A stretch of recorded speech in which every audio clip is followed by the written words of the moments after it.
ఏం సర్దేస్తున్నావా?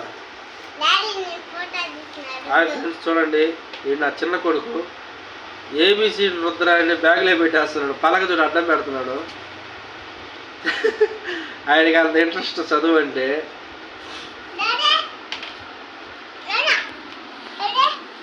నేను వచ్చి నా పెద్ద కొడుకు ABCDFGHIJ కాడికి వచ్చినాడు. JKLMNOPQR అనే కాడికి రాయిస్తున్నారు. ఇవి వచ్చి మా పాప ఫ్రెండ్స్. ఏ క్లాస్ అమ్మా నువ్వా? ఏ school? Sri Chaitanya English medium స్కూలా? బాగా చదువుకుంటావా నువ్వు? వీడు మాత్రం నా పెద్దర కొడుకు ఫ్రెండ్స్. చిన్నాడైనా మా ఇంట్లో మంచి పెద్దరేనా.